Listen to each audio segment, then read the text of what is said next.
안녕하세요. 공인중개사 대표님들 반갑습니다. 저는 여러분들과 함께요. 계약을 만들어내는 부동산 실전 세일즈를 진행하게 될 세일즈 명인 용생 박승입니다. 굉장히 반갑습니다. 자, 대표님들은 사실 이제 매수자하고 매도자를 연결해서요. 결국 이제 거래를 만들고 계약을 체결하고 비즈니스를 이제 확대하시는 역할을 하고 계십니다. 자, 여기서 중요한 여러 가지 요소가 있겠지만 특히 이 세일즈라고 하는 원리를 알고요. 실전에 적용하면 비즈니스 굉장히 많이 도움이 되십니다. 이걸 제가 오늘 쉽게 아주 실전에 적용해서 한번 풀어드릴 테니까요. 집중해서 한번 따라오시면 굉장히 도움이 되실 거라고 저는 이제 확신합니다.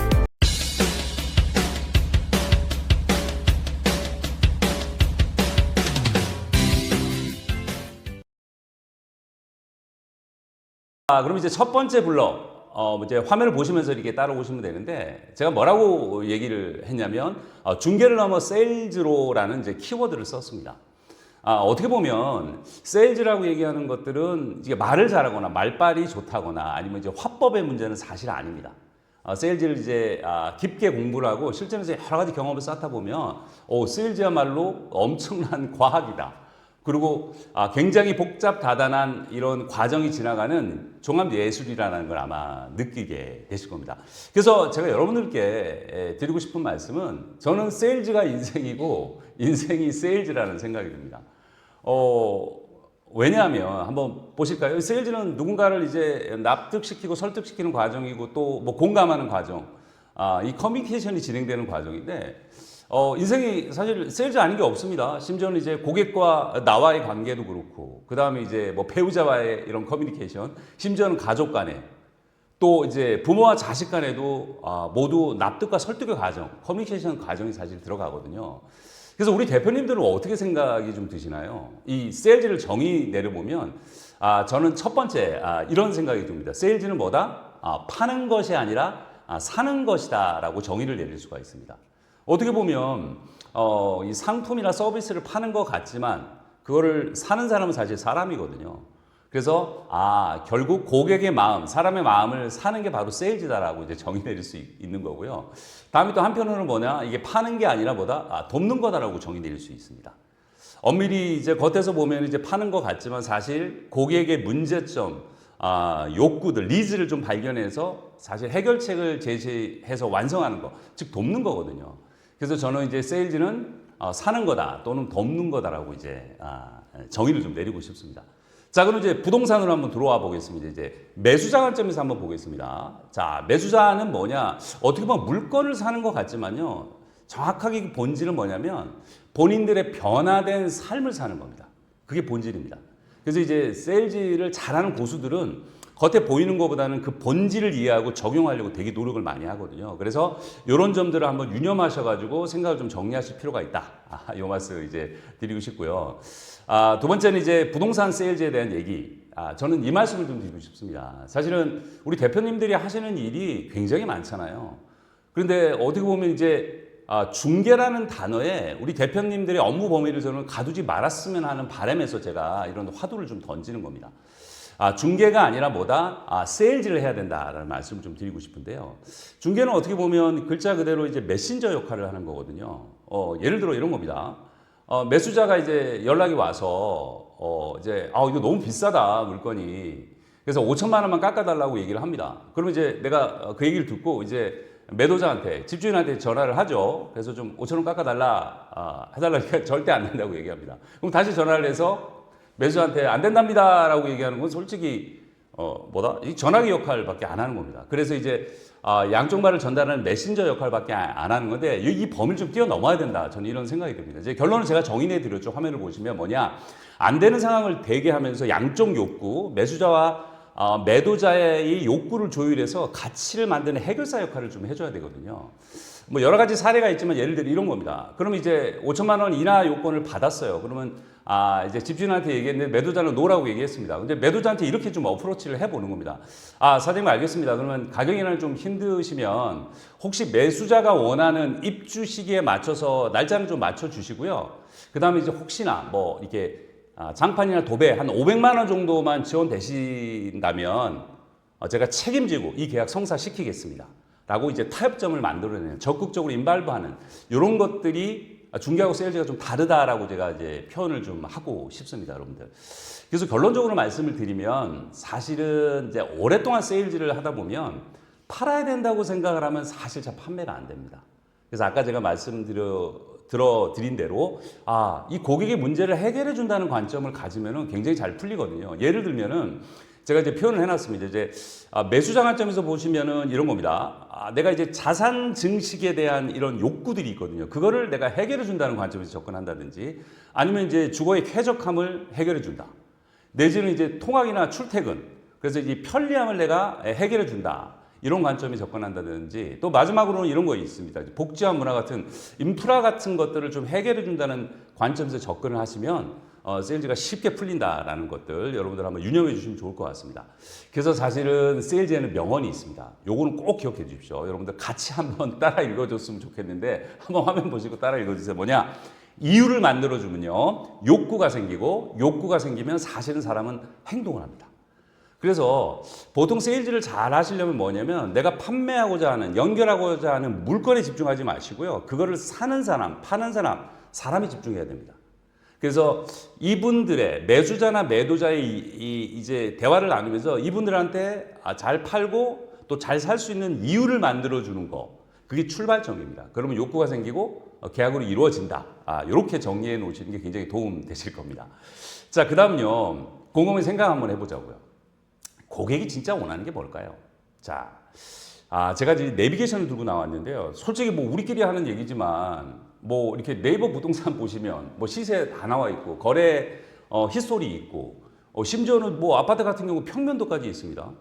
근데 이제 비싼 수수료를 내면서 우리 대표님들을 찾는 이유는 딱 명확한 겁니다. 뭐냐면 내비게이션을 원하는 게 아니라 뭐다? 사실 가이드를 원하고 있습니다. 자, 내비게이션 길은 보입니다. 그죠? 근데 그 길 위에 사고가 있는지, 즉 권리상 하자가 있는지 또는 그 길로 계속 가면 혹시나 길이 막힐지 안 막힐지, 즉 내가 산 부동산의 가치가 떨어질지 이런 게 사실은 불안한 겁니다. 그래서 결론적으로 말씀드리면 고객 입장에서 이 길이 맞는지 안심하고 가라고 하는 우리 대표님들, 전문가들의 확신과 조언을 사실 원한다. 요 관점에서 한번 바라보시면 도움 많이 되실 것 같고요. 결국은 저는 이렇게 생각합니다. 매수자와 매도자랑 만나서 여러 가지 커뮤니케이션을 합니다. 하면서 결정적인 순간에 사실 고객이 망설임이 분명히 있거든요. 이때 제가 표현했듯이 고객 스스로 사실 지갑 열기가 사실 쉽지 않습니다. 그래서 단 마지막 1%의 망설임을 걷어내고요. 결단을 돕는 거. 그게 바로 세일즈 관점에서 고객을 돕는 거거든요. 그런 관점에서 풀어내시면 도움 많이 되신다. 이렇게 좀 정리하고 넘어가도록 하겠습니다. 자, 다음은 너무너무 중요한 얘기를 좀 말씀드리겠습니다, 여러분들. 자, 여러분들은 프로와 아마추어의 차이가 뭘까요? 여러 가지 기준으로 나눌 수 있는데 프로와 아마추어의 차이는 저는 이렇게 나눌 수 있습니다. 왜냐하면 매뉴얼이 있냐, 프로세스가 있냐, 매뉴얼이 있냐 없냐의 문제거든요. 자, 쉽게 말씀드리면 자, 대표님들 중에서 라면을 본인만의 특화된 방식으로 잘 맛있게 끓이시는 분들이 있을 겁니다. 어떤 방법이 제일 맛있을까요? 이건 각자 사실은 여러 가지 방법이 있는데 이거 상대방은 사실 호불호가 있을 수도 있습니다. 그러면 가장 안정적이게 실패하지 않는 방법이 뭘까요, 여러분들? 네, 라면 뒷 봉지를 보시고 그 매뉴얼대로 그대로 끓이는 겁니다. 그러면 성공 여부를 떠나서 사실 실패하지 않는 검증된 방법이거든요. 그래서 영업을 잘하는 어떤 분야든지 이 고수들은 프로세스가 있는 겁니다. 저도 부동산 세일즈도 4단계 프로세스로 제가 정리를 한번 해왔거든요. 이 프로세스대로 진행을 하는 게 안정감을 찾을 수 있다. 그래서 안정된 성과를 낼 수 있다. 이 말씀을 이제 한번 드려보겠습니다. 자, 그러면 세일즈 프로세스가 있어야 되는 이유 딱 하나입니다. 예측 가능성 확보입니다. 내가 고객을 만나서 여러 가지 어플라이를 해서 어떨 때는 계약이 되고 어떨 때는 안 되고 하는 이 불안정성을 막자고 하는 거거든요. 그래서 이 매뉴얼이 돈다고 하면 인풋 대비 아웃풋을 정확하게 만들어낼 수 있습니다. 그래서 이걸 잘 활용하실 필요는 있고요. 그래서 결국은 세일즈 프로세스는 과학이다. 침대만 과학이 아니다. 세일즈 프로세스도 과학이다. 이 말씀을 제가 드리고 싶습니다. 자, 그럼 4단계 한번 보겠습니다. 첫 번째 단계 쉽게 가겠습니다. 라포 형성입니다. 일단은 매수자가 됐든 매도자가 됐든 제 고객이잖아요. 고객이랑 나랑 이제 친밀감 형성을 하는 단계가 하나 있고요. 두 번째는 굉장히 중요합니다. 고객의 니즈가 파악이 돼야 됩니다.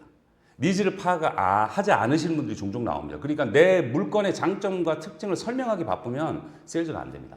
그래서 고객이 어떤 니즈를 갖고 있는지 파악을 하고요. 그 다음에 뭐다? 세 번째는 드디어 내가 준비한 이런 물건들을 잘 포장해서 제안하고 설득하고, 그게 세 번째 단계입니다, 여러분들. 그 다음에 이제 마지막이 뭐냐? 바로 계약을 하나요?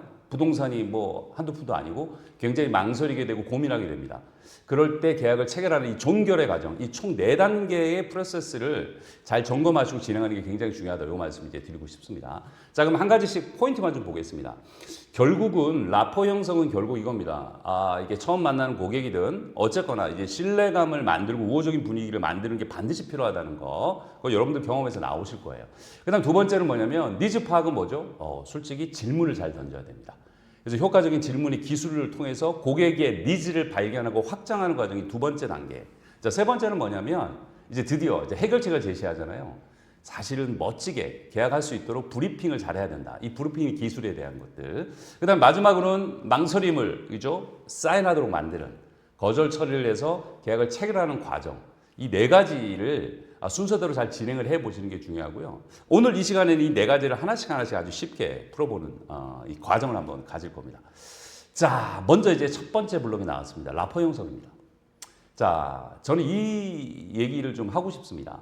자, 무슨 얘기냐면 이 라포 형성이라고 얘기하는 건 단순히 친해지는 거를 떠나서요. 고객 입장에서 이런 겁니다. 저분이 저 대표님은 나랑 코드가 맞는데 내 마음을 알아주네. 이게 전문가적이고 신뢰감이 가네라고 신호탄을 쏘아 올리는 거거든요. 그래서 기본 중에 사실 기본입니다. 근데 저도 이제 부동산 거래를 하러 이제 오피스를 찾아가면 이 기본이 안 되시는 분들이 일부가 있어요. 너무 안타깝습니다. 자, 예를 한번 들어보겠습니다, 제가. 자, 제가 이제 들고 나오는 첫 번째는 뭐냐. 기본 중에 기본은 여러분들 3초의 법칙과 솔톤 인사를 꼭 지켜주셔야 됩니다. 이거는 검증된 이론입니다. 자, 이제 내가 이제 문이 열리고요. 손님이 이제 오피스로 들어옵니다. 사무실로. 자, 그런데 한번 상상을 한번 해보십시오. 이제 얼굴도 안 쳐다보고 모니터를 보면서 어서 오세요 라고 하면 여러분들 어떠실 것 같으세요? 상대방 입장에서는 뭐야 이거? 이거 팔려는 마음이 있는 거야? 없는 거야? 이거 마음이 다칩니다. 이렇게 하시는 게 맞지 않나요? 만일에 처음 오시는 분들이 사실은 바로 이제 눈을 마주치면서 밝게 인사를 해야죠. 어서 오세요. 뭘 좀 도와드릴까요? 라고 밝게 소울톤으로 인사하는 게 굉장히 중요하다. 만일에 이제 두 번째 방문하시는 분들은 아이고 이렇게 날도 추운데 오신다고 고생 많으셨습니다. 어떻게 따뜻한 차 한 잔 내드릴까요? 라고 처음에 3초 안에 밝게 아이 컨택 하면서 인사하는 게 너무 중요하다. 이거 기본 중에 기본입니다, 여러분들. 이거 당연히 지켜야 되는 거고요. 그 다음에 톤을 좀 올리셔야 됩니다. 도, 레, 미, 파, 솔. 안녕하세요. 이렇게 가야 되는 게 맞다. 이게 성격적으로 힘드신 분들이 있는 거 알고 있습니다. 그래도 결론은 뭐다? 좀 밝게 인사를 해야 된다. 요거는 꼭 지켜주셨으면 좋겠고요.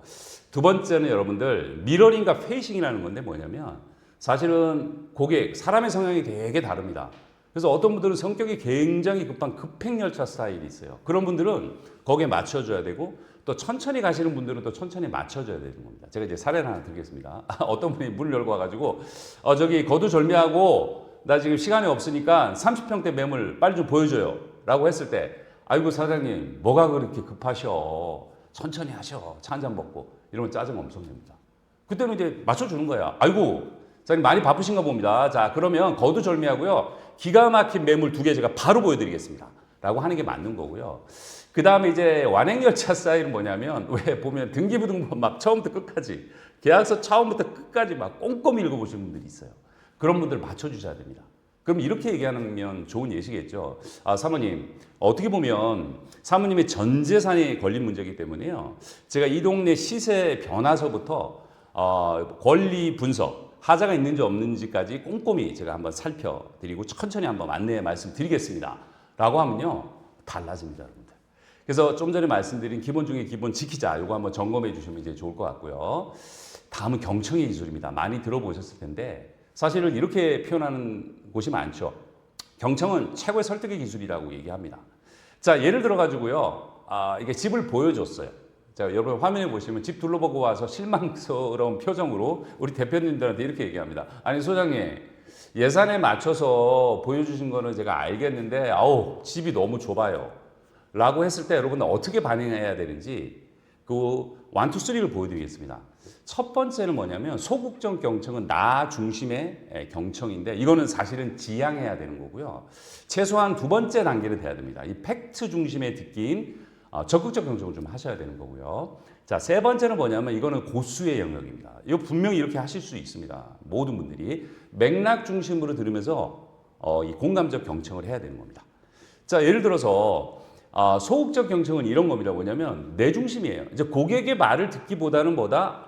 내 중심으로 생각하는 경청이다라고 이제 보시면 되는데 예를 들어 가지고 이제 손님이 이렇게 얘기했습니다. 소장님, 예산에 맞춰서 얘기해 준 거 좋은데 집이 너무 좁아요라고 얘기했을 때 어떻게 얘기를 하는 거냐면 이런 겁니다, 여러분들.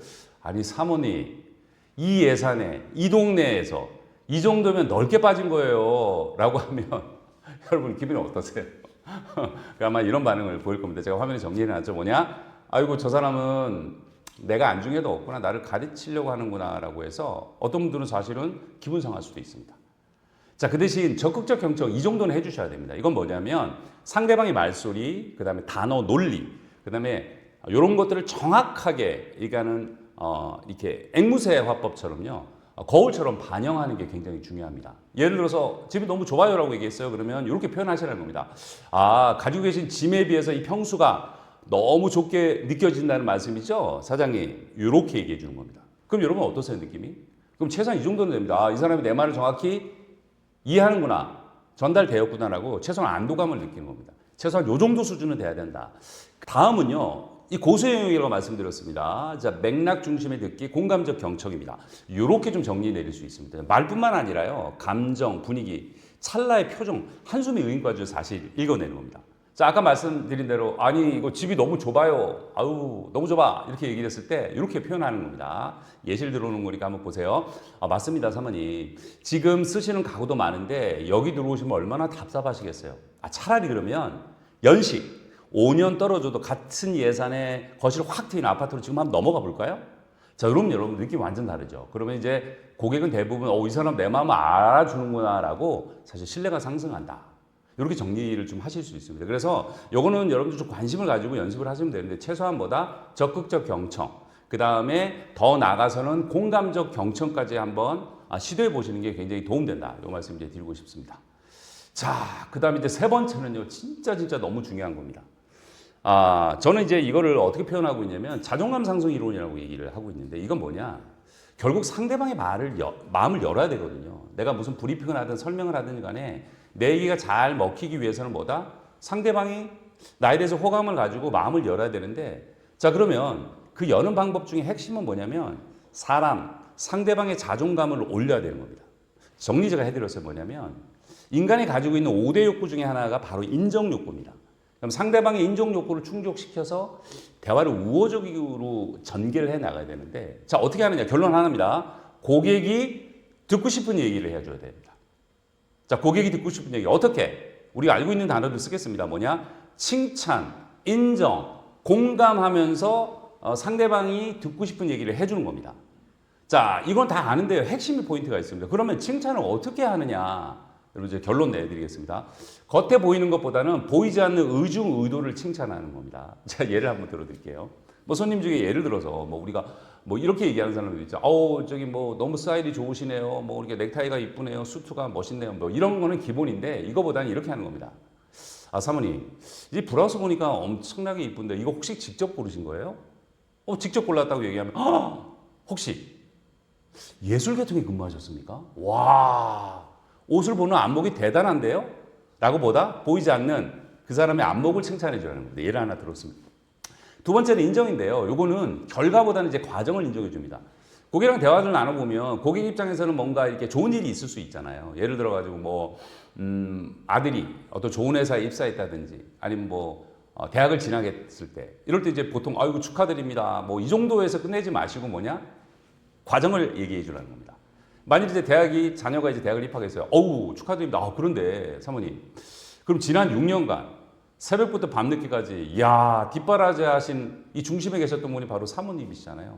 제가 보기에는요. 사모님이 박수 받으셔야 되겠네요. 6년간 진짜 애쓰셨습니다. 라고 과정을 인정해 주는 겁니다. 그다음 세 번째, 공감은 간단합니다. 뭐냐면 상대방의 마음과 생각을 대신 얘기해 주는 건데요. 이건 뒤에 굉장히 많이 나옵니다. 그래서 칭찬, 인정, 공감 같은 거를 믹싱해서 이분이 듣고 싶은 얘기를 해줘야 되는데 고객에 대해서 관심이 있으면 나오는 거고 관심이 없으면 사실 안 나오는 겁니다. 그래서 이게 굉장히 중요하다. 이건 사실 교과서에 나와 있는 얘기가 아닙니다. 그래서 많은 세일즈 고수들은 상품이나 제품, 서비스보다는 고객의 마음을 여는 쪽에 에너지를 많이 쓴다는 거 아마 여러분들도 알고 계실 겁니다. 그래서 이렇게 라포 용서를 세 가지로 정리해 봤습니다. 자, 그 다음에 이제 두 번째 단계로 넘어왔습니다. 이게 뭐냐면 니즈 파악이죠. 질문을 통해서 고객의 니즈를 이제 발견을 하는 건데요. 첫 번째 나오는 게 이제 질문의 기술입니다. 이건 아주 심플합니다. 여러분 보십시오. 질문을 어떻게 던져야 되냐면 마구잡이로 던지시면 안 됩니다. 이거는 나와 있는 겁니다. 검증되면 먼저 넓게 있잖아요. 질문을 묻는 겁니다. 개방형 질문으로 이제 가서 그 다음에 좁히는 방식으로요. 핵심을 찌르는 좁히는 이제 폐생으로 가는 게 정수 프레이다라고 말씀드립니다. 그래서 제가 이제 두 가지를 좀 들고 왔는데요. 개방형 질문과 폐쇄형 질문의 샘플을 좀 들고 왔습니다. 그래서 이걸 잘 응용해 보십시오. 화면을 보시면서 같이 한번 따라해 보시면 좋습니다. 자, 결론은 뭐냐. 개방형 질문은 고객의 말문을 열고 정보를 넓게 수집한다 그랬는데 첫 번째는 뭐냐면 기존의 불만을 파악해낼 필요가 있습니다. 그렇죠? 그럼 내가 지금 팔고자 하는 거 연결시킬 수 있잖아요. 그래서 예를 들어서 이런 질문일 수 있죠. 지금 고객님 거주하시는 집에서 가장 아쉬운 점 딱 한 가지를 꼽는다면 뭘까요? 이런 좋은 질문이죠. 두 번째는 이제 우선순위죠. 너무나 중요한 질문이다. 혹시 지금 집을 구하시는데요. 절대 포기할 수 없는 1순위 조건이 뭔가요? 이런 거 물어보셔야 됩니다. 자, 세 번째는 뭐냐면 라이프 스타일을 파악하는 질문입니다. 혹시 주말에는 가족분들과 집에서 어떤 시간을 보내시나요? 이 질문의 의도는 뭐냐? 넓은 거실 중심으로 갈 것이냐? 개별 방의 크기로 갈 것이냐? 요거를 파악하기 위한 거고요. 자, 네 번째는 뭐냐면 결정의 배경. 너무 중요한 질문이죠. 이번 의사결심의 결정적인 계기가 뭔가요? 옮기시려고 하시는 이유가 뭔가요? 요거는 기본적인 질문 중에 하나입니다. 자, 마지막으로 이 막연한 기대를 구체화하는 건데 예를 들면 이런 겁니다. 자, 고객님이 생각하시는 이 살기 좋은 동네라는 것은 구체적으로 어떤 인프라가 있는 게 좋을까요? 원하시나요? 이런 질문으로 넓게 정보를 수집하시라는 겁니다.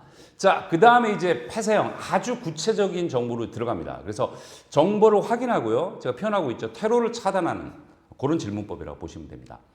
자, 타임라인 확정. 이건 굉장히 필요한 질문이죠. 그럼 고객님 아니면 뭐 사모님 그럼 아예 학교 배정 때문에 무조건 1월 말까지 입주를 마치셔야 되는 상황이죠. 이런 질문일 수 있고요. 그 다음에 예산의 마지노선을 물어보는 것도 굉장히 중요하죠. 자, 그러면 정리를 해보면요. 취득세, 등록세, 또 인테리어 비용까지 모두 포함해서 대출 끌어 모아서 움직일 수 있는 최대 한도가 15억이라는 말씀이시죠? 라고 물어봐야 되는 거죠. 자, 근데 세 번째는 뭐냐? 조건의 타협점도 미리 이제 파악하는 게 좋습니다. 만약 사장님 예산에 딱 맞춰서 이제 집이 있다면 지하철역이 도보를 한 15분 정도 조금 멀어도 감수할 수 있나요? 이렇게 물어보는 것도 좋은 질문법입니다. 그 다음에 이제 결정권자 확인해야 됩니다. 그렇죠? 오늘 이 물건을 보시고요. 마음에 드시면 사모님과 따로 상의 없이 사장님이 직접 가계약금 결정 내릴 수 있나요? 이거는 뭐 망설임 없이 사실 던져봐야 되는 질문입니다. 이런 것들을 파악해서 앞으로 어떻게 전개해 나가야 될지 이렇게 진행을 하면 될 것 같고요.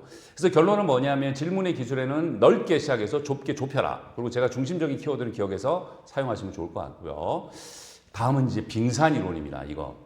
자, 여러분들 빙산 아십니다. 이제 바다 위에 둥둥 떠 있는 빙산에 보면 우리가 보이는 부분이 적고 밑에 수면 아래가 훨씬 크다는 거.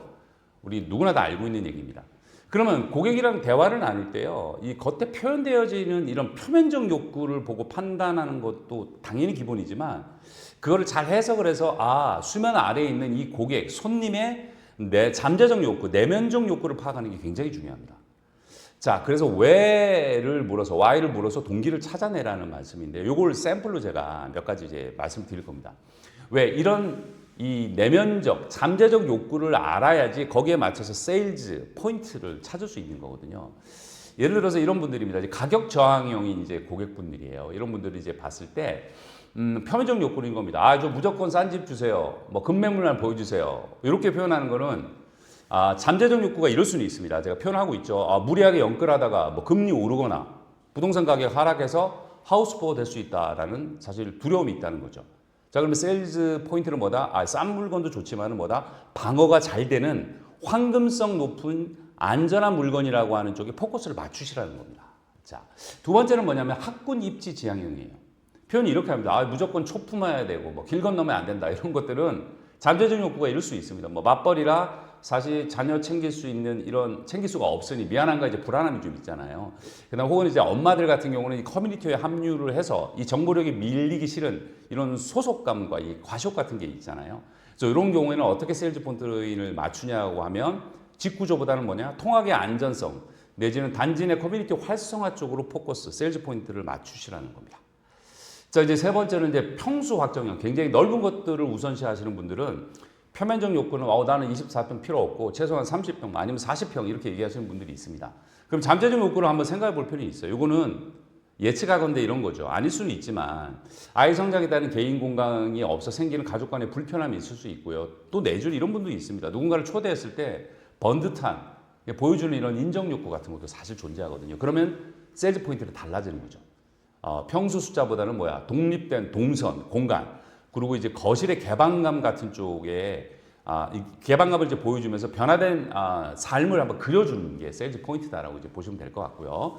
그다음에 이제 신축 집착형들이 있습니다. 뭐 누구나 그렇겠지만, 자 그러면 이런 건 이제 구축나 필요한데 절대 5년 이내 신축이어야 된다. 이런 경우에 이제 잠재적 욕구 이런 거 아니겠습니까? 뭐 이전에 이제 구축에 살았던 경험이 많이 있으신 분들이 많겠죠. 그러면 뭐 층간 소음 문제도 있고 이중 주차 문제, 뭐 여러 가지 안 좋은 이제 스트레스나 기억들이 있기 때문에 요걸 좀 이렇게 회피하는 쪽으로 세일즈 포인트를 잡아야 된다. 그래서 제가 뭐라고 정리했냐면 만약 이런 거죠. 예산이 맞지 않으면 구축이더라도 뭐 주차 대수가 뭐 1.2대 1.5대 이상이거나 아니면 올 수리가 돼서 구축이 되도록 배관 교체 등 과거의 배관 교체가 돼서 과거의 트라우마 등 이런 게 좀 해결되는 쪽으로 세일즈 포인트를 잡아라. 그래서 이제 정리하자면 빙산이론은 표면적인 것보다 이제 잠재적 욕구를 찾아내서 예상을 해서 이쪽으로 세일즈 포인트를 풀어내라는 요 말씀 제가 드리고 싶고요. 세 번째, 이게 진짜 중요한 겁니다. 이게 팁일 수도 있으면 팁인데요. 이거면은 메모를 꼭 하셔야 됩니다.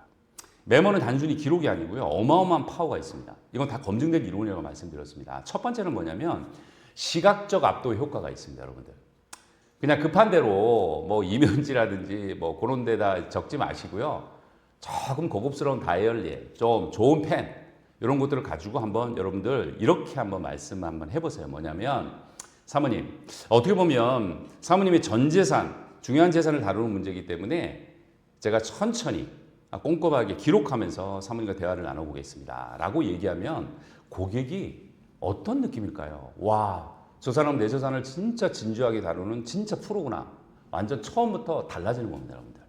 그렇게 잘 한번 점검해 보시고요. 두 번째는 뭐냐면 이 기록은요, 심리적 통제를 할 수 있습니다. 제가 뭐라고 해야 되나요? 무리한 요구나 허튼 소리를 가둘 수 있어요. 왜냐하면 대화는 휘발성으로 사라지지만 기록은 남잖아요. 그러면 이걸 보고 있으면요, 허튼 소리 못 합니다. 무리한 요구 못 하고. 그래서 약간 이 펜끝을 보면서 고객이 손님이 이성을 찾는 이런 경향이 굉장히 큽니다. 그다음 세 번째는 뭐냐면 크로징의 무기를 쓸 수 있습니다. 실컷 집을 보여주고 굉장히 여러 번 이제 커뮤니케이션을 했는데 막상 굉장히 망설입니다. 그럴 때 그 기록을 보여주셔야 됩니다. 사모님, 제가 여기 이렇게 적어놨습니다. 사모님이 1순위가 뭐냐면 채광이 좋은 남양이라고 말씀드렸고요. 하셨고요. 두 번째는 뭐냐면 이 기록대로 제가 메모한 대로 보시면 10억 이하의 예산이면 오케이 하신다고 그랬는데 유일하게 남은 하나의 물건입니다. 지금 준비하지 않으시면 놓칩니다. 라고 말과 행동을 일치시키는 이런 효과가 있습니다. 그래서 제가 말씀드린 대로 메모도 여러분들 정성껏 잘 해주시면 도움 많이 되신다.